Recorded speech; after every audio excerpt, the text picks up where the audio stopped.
Assalamualaikum warahmatullahi wabarakatuh. Saya Nur Nadia Saliko, Prodi PGSD semester 3. Jadi saya akan menceritakan cerita singkat dari buku pengantar filsafat sejarah. Cerita singkat pengantar filsafat pendidikan sejarah penulis dari Daliman 2012. Buku yang dimaksud kemungkinan besar adalah Pengantar Filsafat Sejarah yang ditulis oleh A. Daliman dan diterbitkan oleh Ombak pada tahun 2012.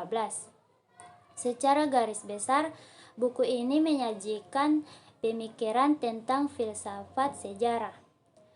Sinopsis singkatnya berdasarkan rangkuman yang tersedia, yaitu buku membahas hakikat pengertian sejarah yang dilihat dari dua sisi utama, yaitu sejarah sebagai tulisan histori dan sejarah sebagai kejadian history as actuality.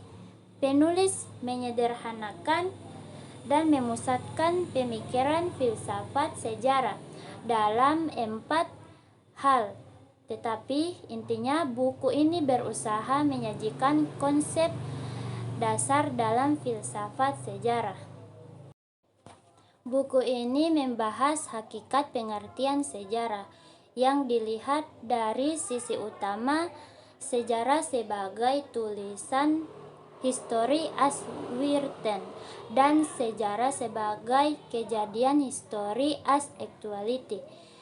Tetapi intinya buku ini berusaha menyajikan konsep-konsep dasar dalam filsafat sejarah.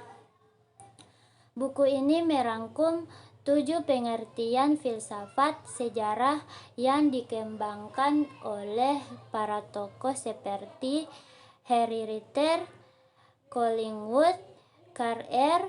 Popper, Patrick Gardiner, Ibnu Khaldun, D.C. Mulder, dan W.J. Der Moulin, yang semuanya berhubungan dengan sejarah sebagai tulisan sejarah sebagai kejadian. Filsafat sejarah khususnya yang spekulatif berusaha memberikan penjelasan, eksplanasi, dan penafsiran interpretasi yang luas mengenai seluruh proses sejarah sebagai peristiwa, mengungkapkan struktur dasar, kerangka tabiat, sifat-sifat, faktor esensial, asas-asas, serta makna atau arti dari proses sejarah.